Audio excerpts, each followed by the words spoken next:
The rain hammered against the hospital windows like 1,000 desperate fingers trying to break through, and Sarah Matthews stood frozen in the corridor, staring at the face of a man she should have known but didn't. His eyes held recognition, warmth, and something that looked dangerously close to heartbreak as he watched her from across the waiting room. She felt it then, that inexplicable pull in her chest, the way her breath caught for reasons her damaged mind couldn't explain.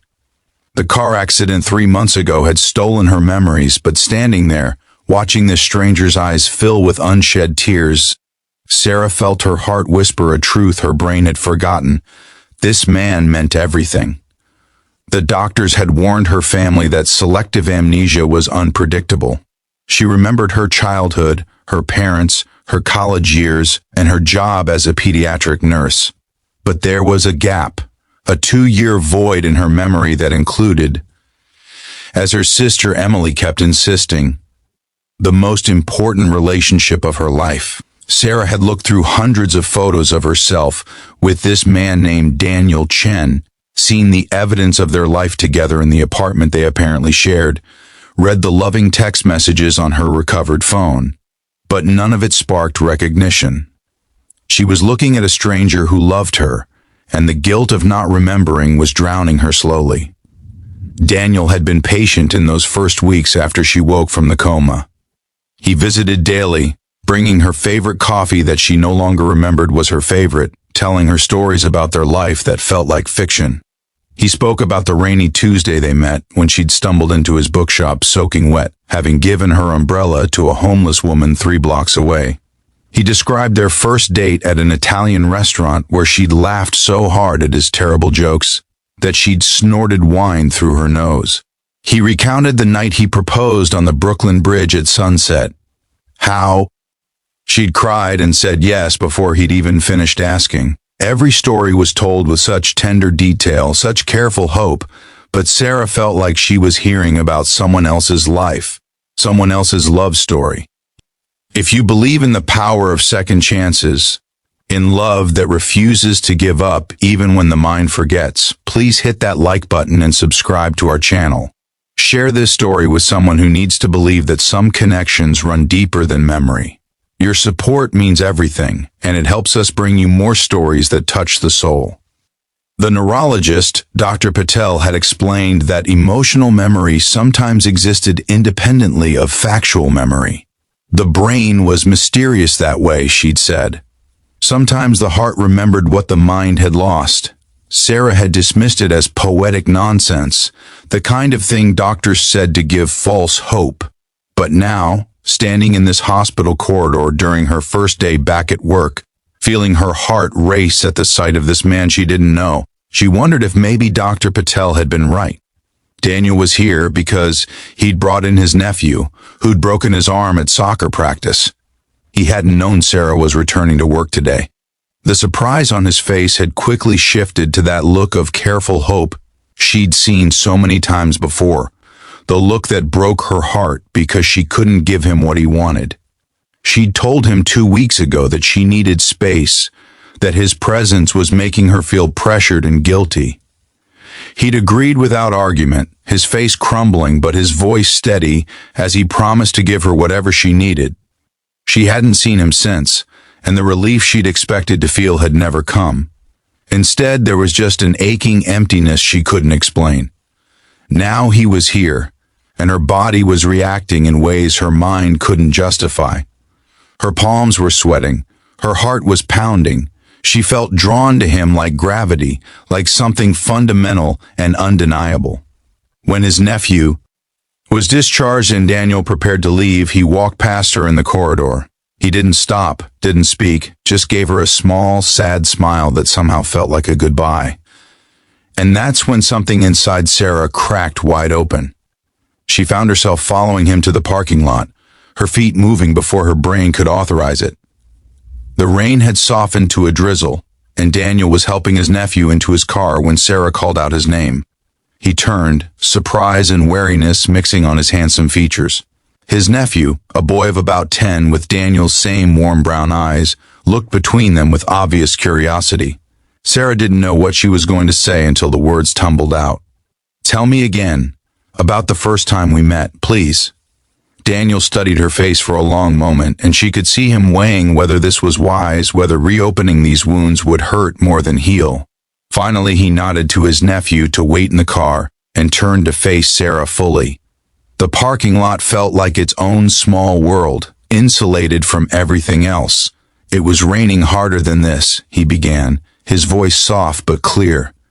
"You came into my bookshop looking like a drowned cat, apologizing for dripping all over my floor. I told you it was fine, that the books had survived worse.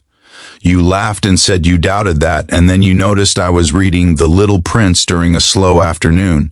You quoted your favorite line from the book about how what is essential is invisible to the eye. Then you said the heart sees what matters most." As he spoke, Sarah felt something stirring in the depths of her consciousness. Not quite a memory, but an echo of feeling.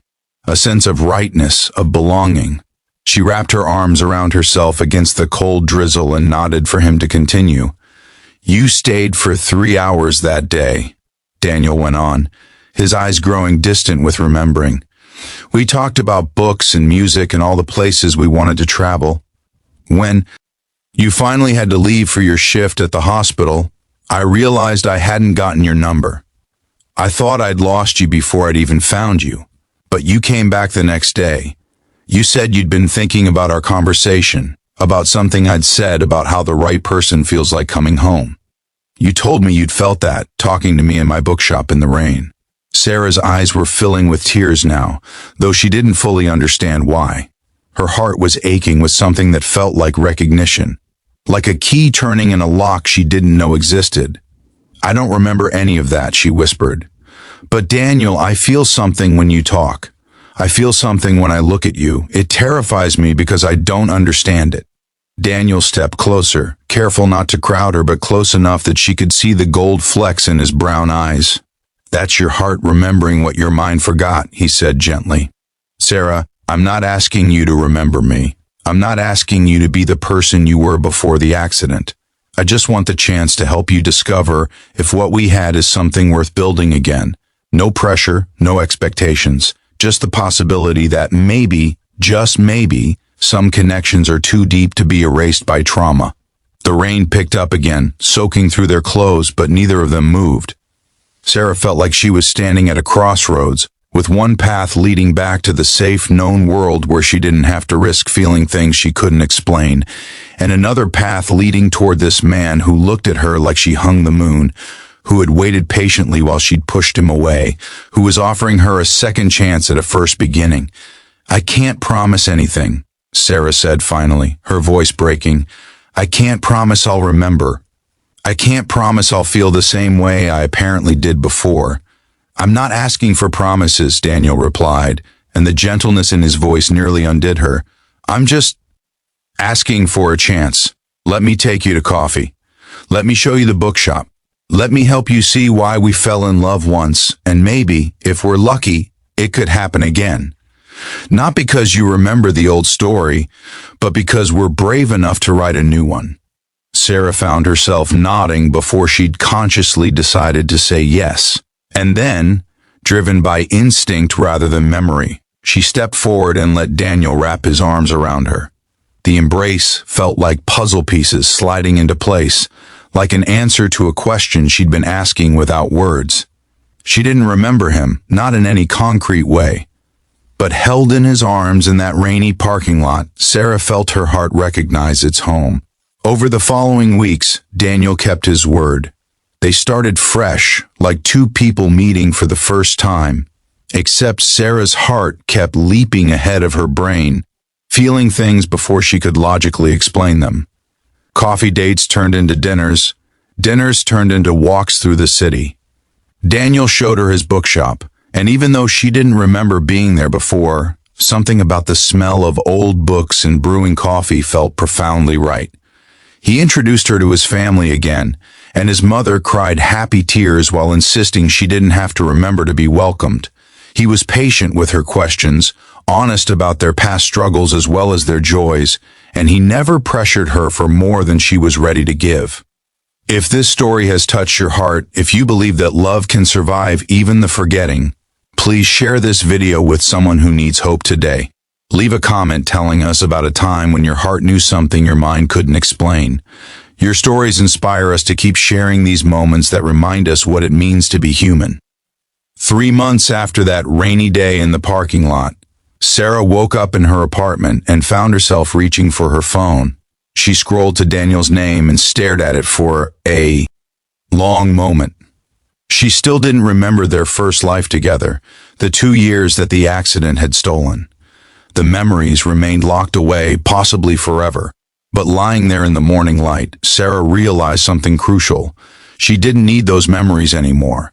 She had fallen in love with Daniel Chen all over again. Not because she remembered why she'd loved him before, but because she'd discovered new reasons every single day. Before we end this story, please take a moment to comment below and share your thoughts. Have you ever met someone who felt instantly familiar? Tell us your story. She typed out a message. Come over for breakfast. I want to tell you something. When he arrived 30 minutes later, looking worried and hopeful in equal measure, Sarah took his hands and finally said the words that had been building in her chest for weeks. I love you, Daniel. Not because I remember loving you before, but because of who you've shown me you are now. Because you've let me fall for you all over again without trying to force me back into a life I couldn't remember. You gave me space to choose you fresh, and I do. I choose you every day. Daniel's eyes filled with tears, and when he pulled her close, Sarah felt that same sense of coming home she'd felt in the rainy parking lot. Her mind might never recover what was lost, but her heart had known all along, from that very first moment in the hospital corridor, that this was where she belonged.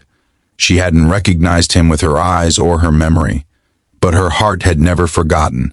And in the end, that was the only recognition that truly mattered. Some love stories survive the forgetting.